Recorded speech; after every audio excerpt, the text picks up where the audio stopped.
Hello, friends. Let's talk about Cleopatra full history.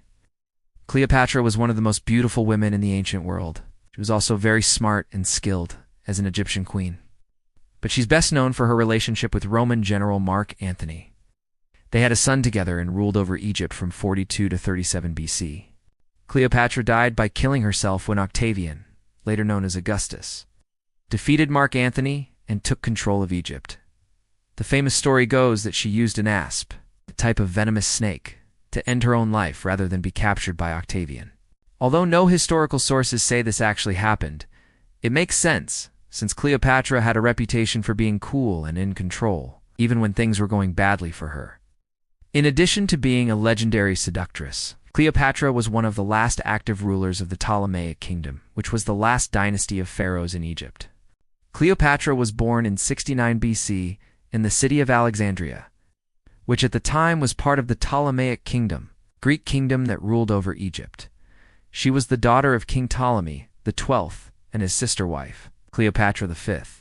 She could speak 9 languages, including Egyptian, Hebrew, and many others. This made her the most well-spoken woman of her time. She was very smart and good at what she did, and she knew how to make a good impression on people. When Cleopatra was just 14 years old, her father Ptolemy the 12th died and left the throne to her and her younger brother, Ptolemy the 13th. It says that they shared the throne and were both considered pharaohs. But really, Ptolemy the 12th was in charge because Cleopatra was only a figurehead. People called him co-regent.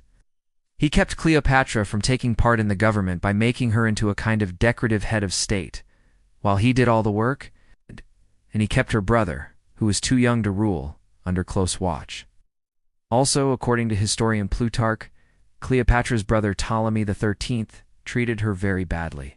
He didn't like that she was getting all the attention, so he chained her up and forced her to watch, while he had their children taken out and put to death. Then he took their daughter, who was only 2 years old, out to a tower window and flung her to her death in front of Cleopatra. Even though Cleopatra was a powerful ruler, she couldn't protect her family. Her brother hurt her deeply, but he was wrong. When someone hurt one of Cleopatra's children, she took revenge. It was sad when her brother died in 48 BC. Not because he was her brother, but because now she would have to share the throne with yet another person. After Cleopatra's brother died, she had full power over Egypt. At first, she ruled alone, but later she married her brother, Ptolemy the 14th, and they shared power. But this marriage wasn't very happy.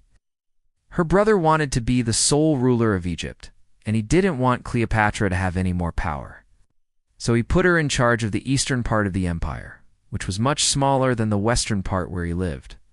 Around this time, Julius Caesar came to see Cleopatra. According to Plutarch, when Cleopatra learned that Caesar was coming, she wanted to impress him, so she had a huge barge built. She put on a party with lots of music and dancing, and then rode in on a golden throne. She looked like the goddess of the Nile, according to what we've been told. She was wearing a beautiful white dress that shone like the foam on the waves, and she had a crown of gold and precious stones on her head.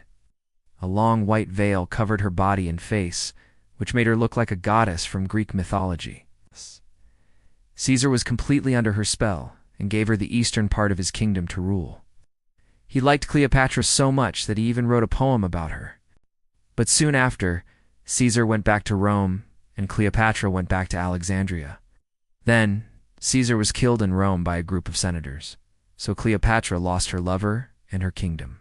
After Caesar was killed, Cleopatra was afraid that Octavian, who was Caesar's adopted son and heir, would try to take over her kingdom. So she got ready to leave and go to India. But before she could, Octavian sent her a letter telling her to give up her kingdom without putting up a fight. But Cleopatra refused, and started planning to get back at Octavian. At this time, Cleopatra met another Roman leader named Mark Antony. He was in charge of the eastern provinces of Rome and had a lot of power. He joined forces with Cleopatra and they became lovers. After that, they made plans to beat Octavian and take over the whole Roman Empire. Cleopatra gave birth to twins, a boy and a girl, during the war. Sadly, both children died young, which made her very upset. Cleopatra and Mark Antony thought they could win because they had a strong navy.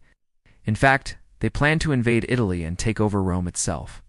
But Octavian was ready for them and won the Battle of Actium in 32 BC. After this battle, Cleopatra and Mark Antony ran away to Egypt. Soon after, Octavian sent his army to Egypt to take over. When Mark Antony and Cleopatra found out that Octavian's army was coming, they got ready to fight.